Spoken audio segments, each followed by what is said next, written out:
Hello बच्चों, अगर आप लोग मेरे बारे में जानना चाहते हैं तो इस वीडियो के एंड के 1 मिनट में मेरा इंट्रोडक्शन वीडियो प्ले होगा।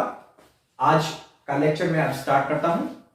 इस टॉपिक पे accounting for bills of exchange पे मैं 2 वीडियोस ऑलरेडी बना चुका हूं, जहां पे मैंने इसका कंसेप्ट डिस्कस किया था कि ये बिल ऑफ एक्सचेंज होता क्या है, क्यों बनाया जाता है, इसकी date of maturity, due date वगैरह कैसे कैलकुलेट करते हैं, कौन कौन सी पार्टीज इसमें इन्वॉल्व होती हैं, और बेसिक केसेस डिस्कस किए थे कि जब बिल इश्यू होता है तो जो ड्रॉअर होता है इसकी बुक्स में क्या एंट्री होती है और ड्रॉई के बुक्स में क्या एंट्री होती है।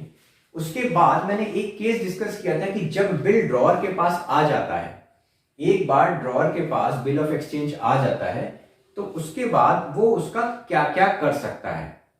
ड्रॉई ने एक बार एक्सेप्ट करके दे दिया कि हाँ ये बिल अब उसे पे करना है आफ्टर से 1 और 2 और 3 मंथ्स। एक बार ये डिसाइड हो गया, बिल बन गया, तो ड्रॉअर उस बिल के साथ क्या क्या कर सकता है, उसके 4 पॉसिबल केसेस होते हैं। सबसे पहले तो एक छोटा सा रिकैप कर देता हूं कि बिल जब जनरेट होता है उससे पहले क्या जरूरी होता है, क्रेडिट सेल क्रेडिट परचेज होना। जब क्रेडिट सेल या परचेज होती है तभी बिल ऑफ एक्सचेंज का कंसेप्ट काम में आता है। अगर कैश सेल परचेज हो गई तो ट्रांजेक्शन वहीं का वहीं खत्म। जब उधार ट्रांजेक्शन होता है तब एक तरीका तो ये होता है कि उधार ट्रांजैक्शन हो गया, क्रेडिट सेल कर दी गई है, अब डेटर ने बोला है वो 3 महीने बाद पैसे देगा और 3 महीने बाद वो पैसे दे देगा। दूसरा तरीका इसका ये होता है कि जो ड्रॉअर होता है या जो क्रेडिटर होता है, जो बिल बनाता है, जो बिल एक्सेप्ट करवाता है, उसको कुछ श्योरिटी चाहिए होता है, कुछ प्रॉमिस चाहिए होता है, एश्योरेंस चाहिए होता है कि हाँ उसको उसका पैसा मिल जाएगा 2 महीने 3 महीने बाद। तो उसके लिए वो एक नोट बनाता है और उसको ड्रॉई से एक्सेप्ट करवा लेता है, तो उसके पास एक डॉक्यूमेंट्री एविडेंस हो जाता है कि हाँ कुछ उधार माल बेचा गया और उसको अब पैसे मिलने वाले हैं थोड़े दिन बाद डेटर से। और उसका और भी फायदा होता है, एक तो डॉक्यूमेंट्री एविडेंस तो है ही, अब उसके और भी फायदे होते हैं, वो हम डिस्कस करते हैं। पहली चीज जो ड्रॉअर कर सकता है, सबसे पहले तो जब ड्रॉअर ने सेल करी क्रेडिट सेल तो debtor to sales journal entry होती है इसकी। उसके बाद ये तो रूटीन एंट्री है क्रेडिट सेल्स की। जब बिल ऑफ एक्सचेंज जनरेट होता है तो एक बिल जो है वो एक नया एसेट बन जाता है और डेटर ने एक तरह से अपना जो है डेट सेटल कर दिया, उसने एक बिल दे दिया, एक प्रॉमिस दे दिया, तो अभी के लिए उसको सेटलमेंट माना जाता है। तो जब उसे सेटलमेंट मान रहे हैं तो डेटर जो डेबिट किया था उतने अमाउंट से डेटर को क्रेडिट कर देते हैं, डेटर का अकाउंट बंद। पर पैसा तो नहीं मिला है, अभी पैसा तो नहीं मिला ड्रॉअर को, तो एक नई चीज उसने खड़ी करी, बिल्स रिसीवेबल, जिसके अगेंस्ट वो डेटर से बाद में पैसा ले लेगा। पर अभी के लिए क्योंकि डेटर ने एक प्रॉमिस दे दिया है, कुछ तो दिया है उसने, तो उसके लिए डेटर का अकाउंट फिलहाल के लिए सेटल हो गया है और बिल्स रिसीवेबल का अकाउंट जनरेट हो गया, एक नया अकाउंट बना दिया गया है। अब इसके पास इसकी बुक्स में बिल्स रिसीवेबल करके एक असेट है, उसका क्या क्या हो सकता है। पहली बात तो बिल्स रिसीवेबल ड्यू डेट पे ड्यू डेट तक होल्ड कर सकता है ड्रॉअर, और ड्यू डेट पे सीधे ड्रॉई के पास जाएगा और बिल दिखाएगा और पैसा ले लेगा। उस केस में क्या एंट्री होगी, बैंक अकाउंट या cash account debit to bills receivable account. ये केस हम लोगों ने देखा था, एक न्यूमेरिकल भी किया था। अगली क्या पॉसिबिलिटी हो सकती है, वो ये हो सकती है कि वो अपने बैंक के पास जाएगा, बैंक को ये बिल देगा और बैंक से बोलेगा कि इसके अगेंस्ट कुछ पैसा दे दीजिए। पूरा पैसा तो बैंक नहीं देगी, क्यों? क्योंकि बैंक कुछ सर्विस चार्ज काट लेगी, उसको कहते हैं डिस्काउंटिंग चार्जेस। लेकिन ड्रॉअर का काम हो जाता है, उसको आज पैसे की जरूरत है, डेटर उसको पैसा देगा नहीं, डेटर उसको 2 या 3 या 4 महीने बाद पैसा देगा। पर अब यहां बैंक उसकी हेल्प कर देता है, वो बैंक के पास जाएगा, इस बिल को दिखाएगा और वो बोलेगा बैंक से कि आप हमें इसका पैसा दे दीजिए और आप जाके ले लीजिएगा ड्यू डेट पे डेटर से पैसा। तो बैंक को क्या फायदा है, बैंक को ये फायदा है कि बैंक को डिस्काउंटिंग चार्जेस मिल जाएंगे। मान लीजिए 5,000 का बिल है, 100 रुपीज बैंक ने डिस्काउंटिंग चार्जेस काट लिए और 4,900 दे दिए ड्रॉअर को। ठीक है, तो ड्रॉअर का ये फायदा है कि उसको पैसे मिल गए, भले थोड़े कम मिले लेकिन आज उसका काम हो गया। बैंक को ये फायदा है कि उसको डिस्काउंटिंग चार्जेस मिल गए। ठीक है, तो बिल्स रिसीवेबल यहां भी बंद कर दिया था खाता जब पैसा मिल गया था। सेकंड केस में बैंक से पैसा मिल गया तो ये बिल्स रिसीवेबल बंद कर दिए, जो डेबिट किया था वो यहाँ क्रेडिट कर दिया। थर्ड ऑप्शन क्या है ये मैं डिस्कस करूंगा, अभी मैं बिल्कुल ब्रीफ ओवरव्यू दे रहा हूं, इसके हम क्वेश्चंस करेंगे इन सब केसेस के। इसका तो हम कर चुके हैं, इनके भी हम क्वेश्चंस भी करेंगे। तो और थोड़ा डिटेल में समझेंगे इनको। बस अभी के लिए मैं एक ओवरव्यू दे रहा हूँ, एक आइडिया दे रहा हूँ कि क्या पॉसिबिलिटीज हैं एक ड्रॉअर के पास, एक क्रेडिटर के पास जिसने क्रेडिट सेल की है, वो क्या क्या कर सकता है बिल ऑफ एक्सचेंज से। तो पहला केस तो था कि ड्यू डेट तक होल्ड करेगा बिल, दूसरा केस था बैंक से जाके डिस्काउंट करेगा वो बिल, थर्ड केस है एंडोर्समेंट। एंडोर्समेंट मतलब ये जो बिल है, ये बिल इस पार्टी के पास अभी है, ये एक क्रेडिटर है, पर ये भी तो कहीं से माल लेता होगा, इसके भी कोई क्रेडिटर होंगे, इसको भी किसी को पैसा देना होगा, तो उनको वो पैसे देने की वजह ये बिल ट्रांसफर कर देता है। ये एक तरह से असेट है इनके पास, आज इनके पास है, कल इन्होंने किसी और को ट्रांसफर कर दिया। मतलब क्या होगा कि ये जो एंडोर्सी है, ये जिसको बिल ट्रांसफर करते हैं वो कहलाता है एंडोर्सी। अब एंडोर्सी का काम है कि वो ड्यू डेट पे जाएगा और ड्रॉई के पास से पैसे कलेक्ट कर लेगा, तो ये भी एक तरीका होता है। अब इसमें एंडोर्सी फर्दर एंडोर्समेंट कर सकता है, एक तरह से कैश का ही काम हो रहा है कि इसके पास जो बिल था उसने अपना डेट सेटल कर दिया किसी और से, वो बंदा किसी और को भी दे सकता है। ये इस तरीके से एंडोर्समेंट आफ्टर एंडोर्समेंट किए जा सकते हैं, तो उसकी भी हम एंट्री देखेंगे। एक अभी थोड़ा सा मैं आइडिया दे देता हूं, इसकी एंट्री वैसे ये होती है एंडोर्सी टू बिल्स रिसीवेबल तो एक्सटिंग्विश हो गया, जो बिल्स रिसीवेबल डेबिट किया था उसे तो हमें हर केस में क्रेडिट करना है, उसे तो खत्म करना है। उसकी जगह यहां पे पैसा आ गया, यहां पे भी पैसा आ गया, यहां पे किसी का डेट सेटल हो गया, कोई क्रेडिटर था उसको डेबिट कर दिया, उसको पैसा दे दिया तो उसका अकाउंट डेबिट हो गया। ठीक है, तो बिल्स रिसीवेबल यहां भी खत्म हो गए। और finally send to bank for collection. अब ये बैंक एज एन एजेंट काम करता है, बैंक को एक टास्क दे दिया कि ड्यू डेट पे आप जाइए और ड्रॉई से पैसे कलेक्ट कर लीजिए। इस केस में यहां तो बैंक हाथ के हाथ पैसा दे रहा था, जब इनको जरूरत पड़ी तब पैसा दे रहा था और डिस्काउंटिंग चार्जेस काट रहा था। इस केस में बैंक हाथ के हाथ पैसे नहीं देगा, सिर्फ बैंक एक काम करेगा कि उनकी जगह वो चला जाएगा ड्यू डेट पे ड्रॉई के पास पैसा कलेक्ट करने, तो इसे कहते हैं send to bank for collection. और इसकी एंट्री होती है bill send for collection to bills receivable. ठीक है, ये डिस्कस हम इसको हर केस को डिस्कस डिटेल में करेंगे, इस पे न्यूमेरिकल करेंगे तो ये और क्लैरिटी से होगा। अभी सिर्फ बार बार मैं ये बता रहा हूं कि क्या केसेस हो सकते हैं, बिल्स के क्या क्या यूज हो सकते हैं। पर ड्रॉई की बुक्स में क्या होता है, ड्रॉई की बुक्स में कोई फर्क नहीं पड़ता कि ड्रॉअर क्या कर रहा है, ड्रॉअर बिल से क्या कर रहा है उसको कोई कंसर्न नहीं है, उसको सिर्फ ये कंसर्न है कि उसको ड्यू डेट पे बिल पे करना है। तो उसकी तो वही एंट्री होगी, परचेज टू क्रेडिटर पहली एंट्री, दूसरी क्रेडिटर टू बिल्स पेएबल, ये तो हमने देखा ही है। बिल्स पेएबल क्रिएट किए तो क्रेडिटर खत्म कर दिया, क्रेडिटर जो था यहाँ पे उसको डेबिट कर दिया, क्यों, क्योंकि उसकी जगह एक नई लायबिलिटी हो गई है बिल्स पेएबल। अब जब बिल्स पेएबल पे हो जाएगा तो ये भी खत्म हो जाएगा टू बैंक अकाउंट। जो भी होगा, चाहे वो बैंक लेके आए बिल्स इनके पास, चाहे वो एंडोर्सी लेके आए बिल्स इनके पास, और या ओरिजिनल होल्डर या ड्रॉअर लेके आए इनके पास, इनको यही काम करना है बिल्स पेएबल टू बैंक। तो ड्रॉई की बुक्स में कोई फर्क नहीं पड़ेगा, फर्क पड़ेगा सिर्फ ड्रॉअर की बुक्स में। और वो क्या फर्क पड़ेगा, डिपेंड करेगा कि इनमें से वो क्या ऑप्शन रखता है अपने पास, बिल का क्या यूज करता है। तो अब हम इसके ऊपर न्यूमेरिकल्स देखते हैं, इससे पूरी क्लैरिटी आएगी इस चीज में। ठीक है, चलिए न्यूमेरिकल्स देखते हैं।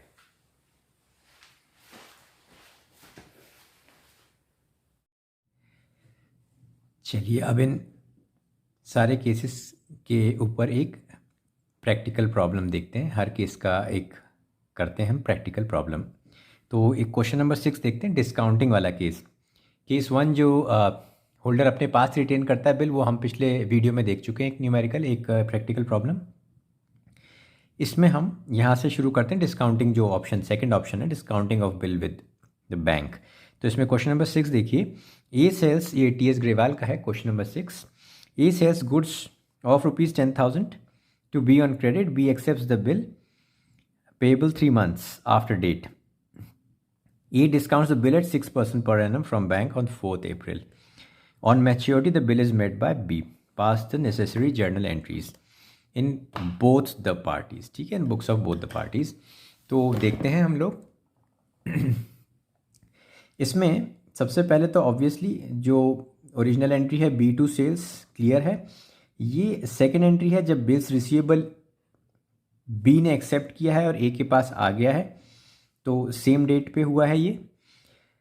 अब बिल जो बैंक से डिस्काउंट किया है वो अप्रैल 4 को एक्सेप्ट जो है कि एक्सेप्टेड बिल है वो बैंक से 4 अप्रैल को डिस्काउंटेड करवाया है। तो ये है मेन एंट्री हमारी, जो इस पर्टिकुलर वीडियो में हम लोग देख रहे हैं कि अलग अलग केसेस में क्या मेन जर्नल एंट्रीज होती हैं। तो बाकी तो कॉमन है जो हम देखते हैं हर प्रॉब्लम में, इस प्रॉब्लम की ये मेन जर्नल एंट्री है।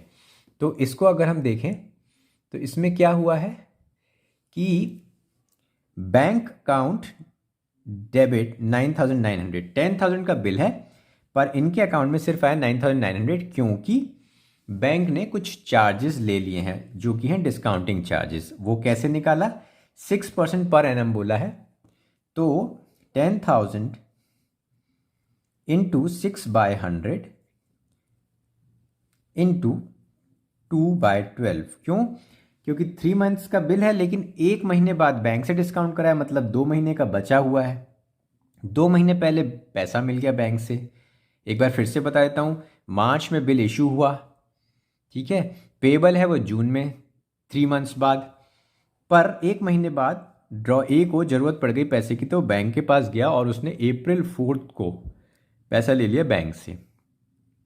बिल ड्यू हो रहा है जून में, तो अप्रैल से जून तक का उसको फ़ायदा हो गया ना, और बैंक को पैसा मिलेगा जून में, तो बैंक उसको अगर अभी से पैसा दे दे रहा है तो बैंक उसके लिए कुछ चार्ज लेगा।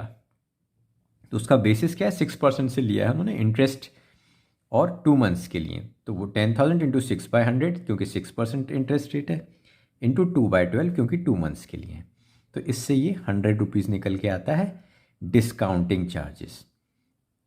तो बैंक अकाउंट डेबिट जो पैसा ए को मिला, डिस्काउंटिंग चार्जेस 100 जो इनके लिए एक तरह से नुकसान है, एक्सपेंस है। 2 बिल्स रिसीवेबल पूरा कैंसिल आउट हो जाएगा, जो 10,000 का बिल है ये पूरा का पूरा ख़त्म हो जाएगा।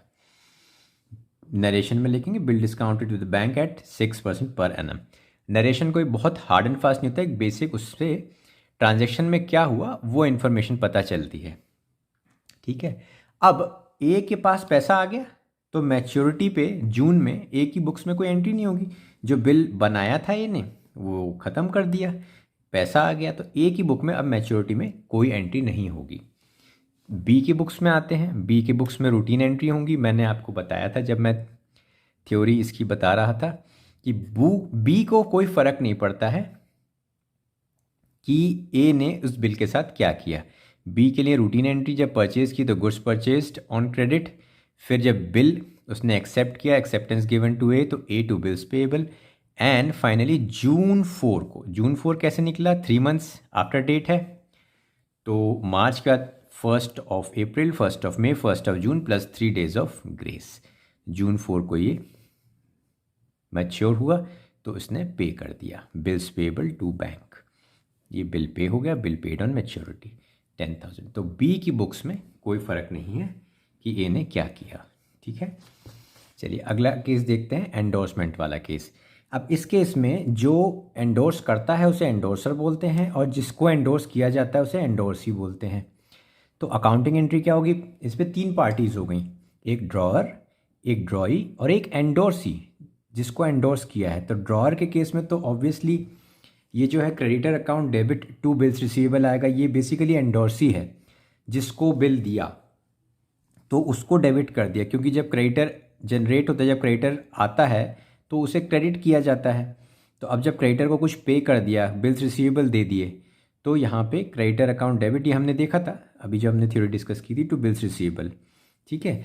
अब एंडोर्सी के पास ये बिल्स रिसीवेबल आ गया फ्रेश, जैसे ड्रॉअर के पास आया था ना, वैसे अब एंडोर्सी के पास आ गया।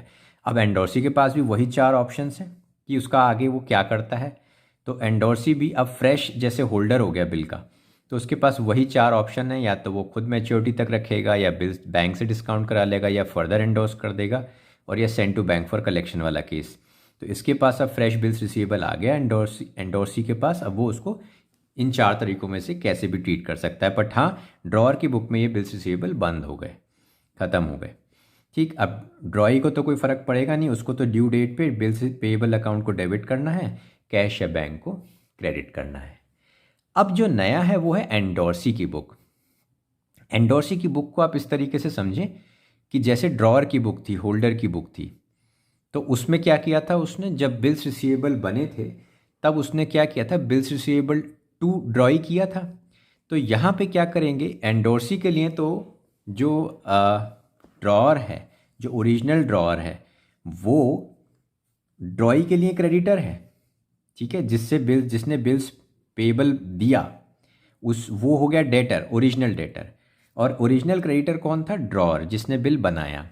बट ड्रॉअर ने जब एंडोर्सी को बिल दिया तो ड्रॉअर के लिए एंडोर्सी एक क्रेडिटर था और एंडोर्सी के लिए ड्रॉअर एक डेटर था। तो उसने बिल्कुल उसी तरीके से ट्रीट किया जैसे ओरिजिनल क्रेडिटर ने ओरिजिनल डेटर को डील किया था।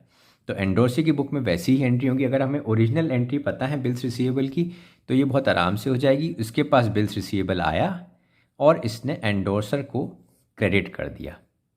अगर आप देखेंगे फैमिलियरिटी, तो जब बिल्स रिसीवेबल ओरिजिनली बनते हैं तो यही एंट्री होती है ड्रॉअर की बुक में, बिल्स रिसीवेबल टू ड्रॉई। तो यहाँ पे बिल्स रिसीवेबल टू एंडोर्सर हो गया, ठीक है।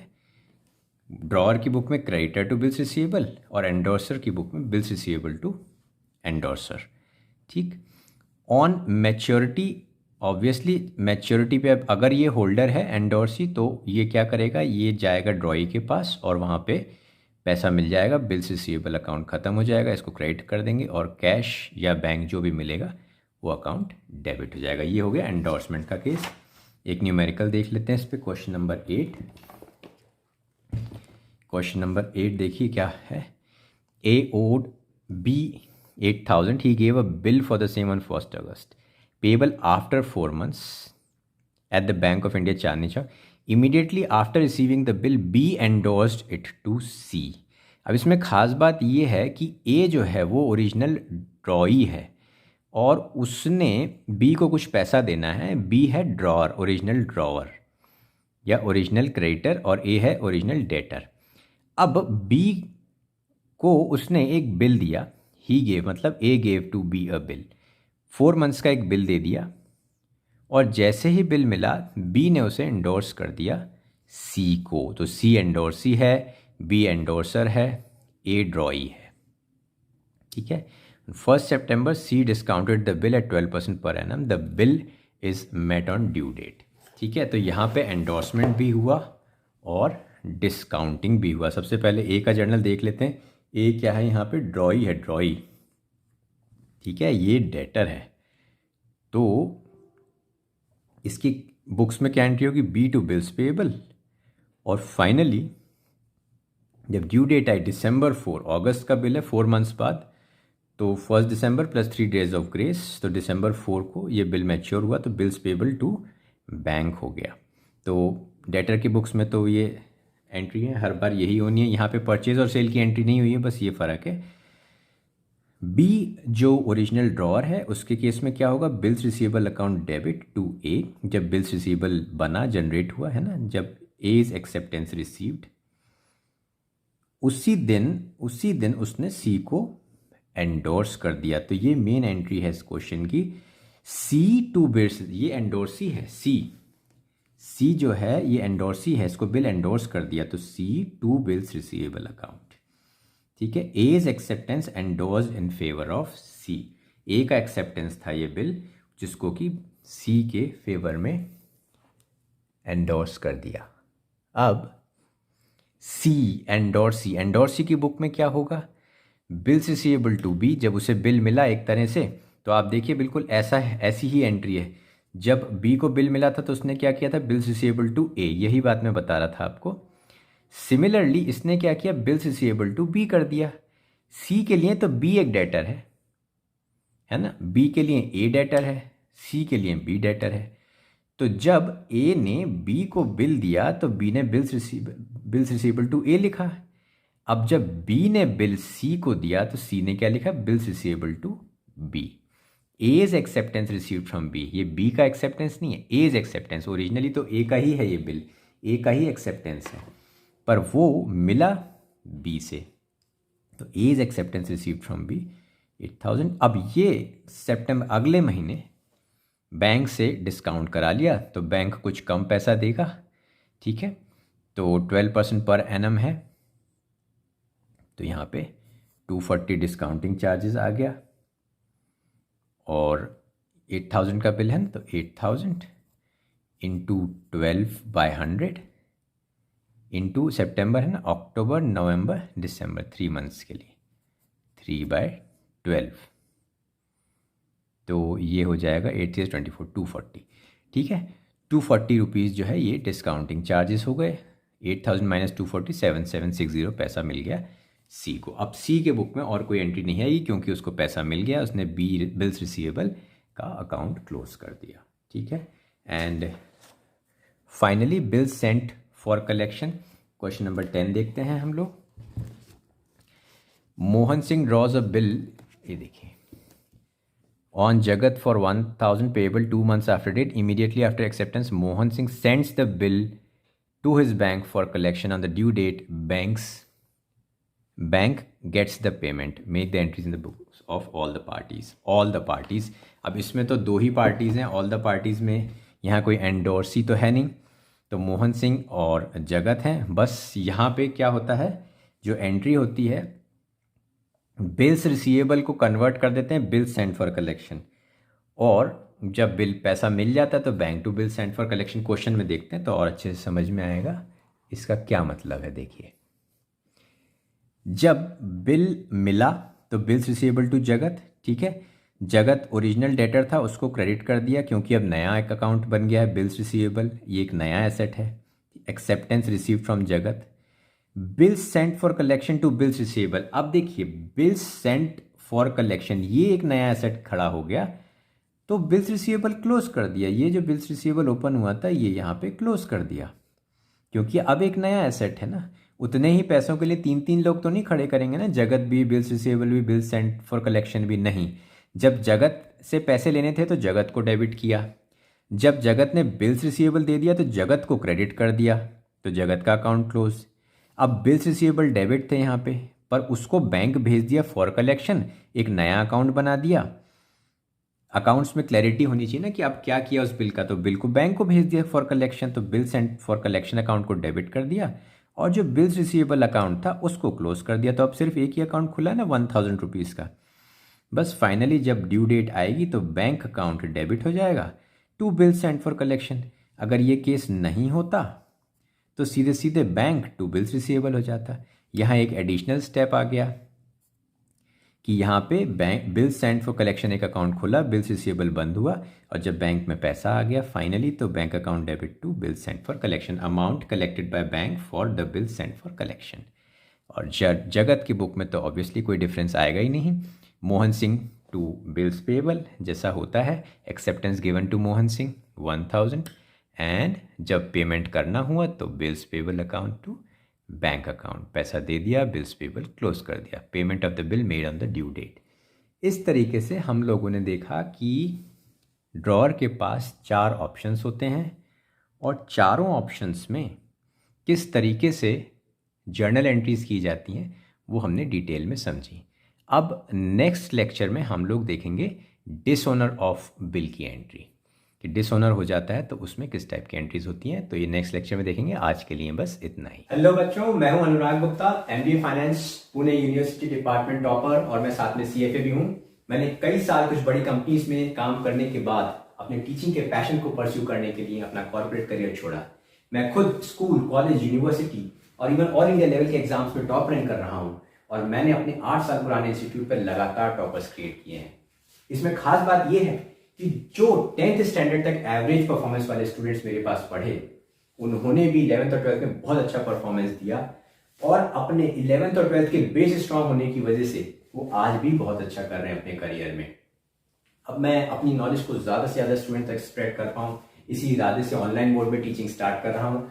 शुरुआत में मैं 11th और 12th के मैथ्स, अकाउंट्स और इकोनॉमिक्स के लेक्चर्स लेके आऊँगा, जिसमें कि मैं बहुत ही सिस्टमैटिक तरीके से सारा सिलेबस कवर करूंगा, न्यूमेरिकल्स और थ्योरी दोनों कवर करूंगा, और साथ ही साथ रिवीजन भी करवाता चलूंगा।